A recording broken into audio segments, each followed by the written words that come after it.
If you could marry three of your top interests, what would they be and what mixture combination would it create?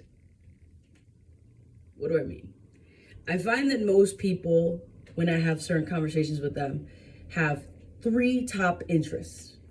Whether my brother, food, motorcycles, cars, and well, women. He's interested in women. He loves women. So food, cars, women, romance. For me, it's psychology, it's storytelling, and I want to say relationships. Those are my top three things that I constantly come back to, I speak about, I engage in, I learn about, right? There's other things, of course, there's like sub interests as well. But what would it create? What would it create? What would come of it? I would say you'd be the only person in your lane when it comes to that, right? Like an artist that is a little indie with a little hip hop and a little whimsy. That's a complete new genre with genres we're all familiar with. I'm finding a way to mix all of my top main interests and mix them in such a way that is true and authentic to what have mastered or I am mastering and have implemented in my own life and what I've learned from it, as well as being very clear on what those interests are and how they intermingle together. No system is without flaw. No creation is without some possible improvement. But it is unique. But it can be unique and authentic and interesting and head scratching. What is going on over here? And so this morning, I find myself mixing these three interests: psychology, storytelling, and relationships. What can come of it? And I'm finding that I'm refining that process, and I'm really excited to share more about what that looks like and how I've implemented those things into my life and how they've manifested and I've experienced them, as well as how you can too, which that is the exciting part. Pause.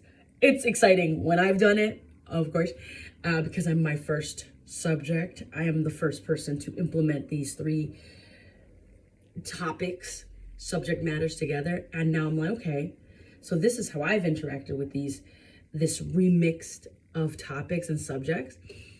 How would someone else interact with them? What kind of ecosystem can be built for them to swim in, walk around in, lay their head in, if you know what I mean?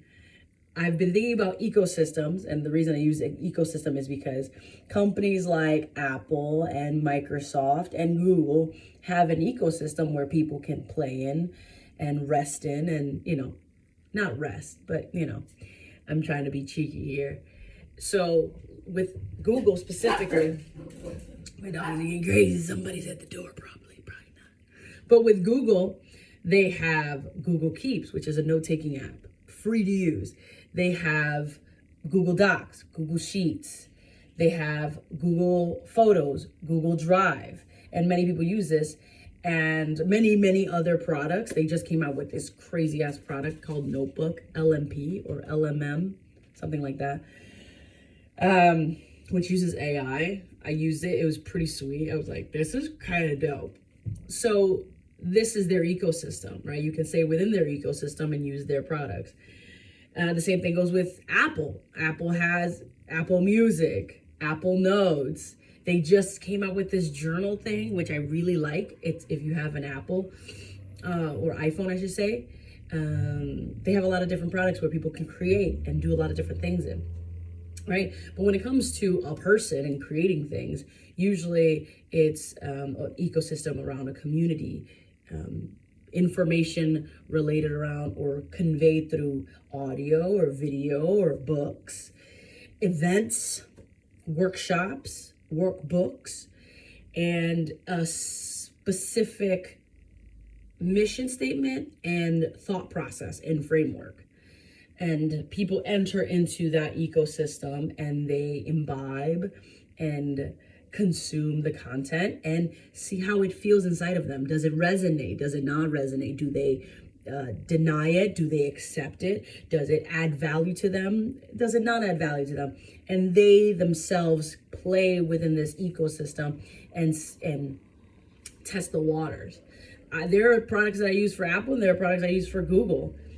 Some work for me, or I enjoy some better than others, right? But they've created something for me to utilize that has added value to me in very specific ways. Now, am I completely sold out to all their complete ecosystem? Absolutely not. Yeah, could it be improved? Absolutely.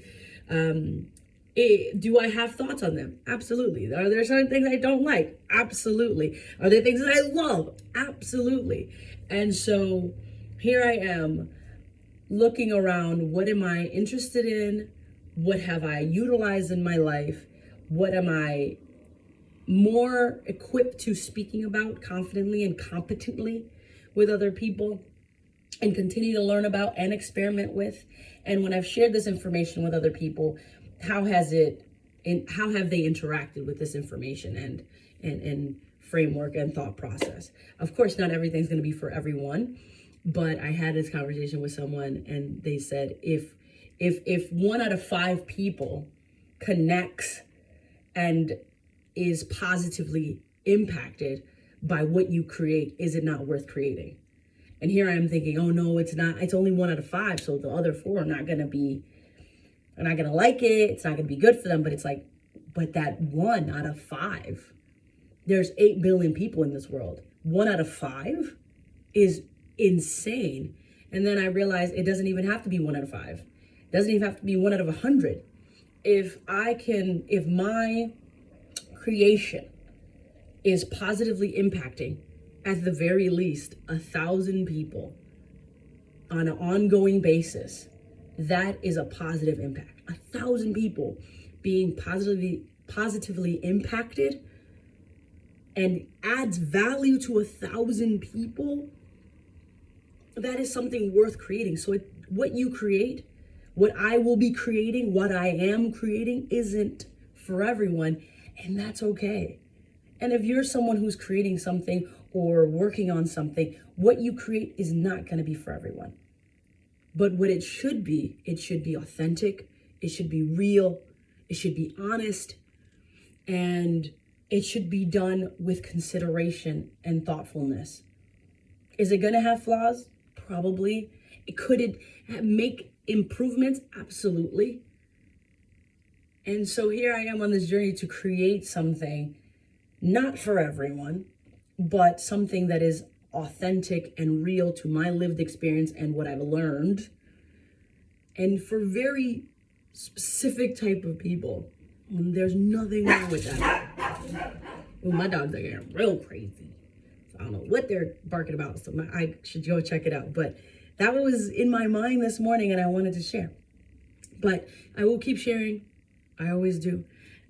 Keep following, and I can't wait to actually present to you a full, completed idea.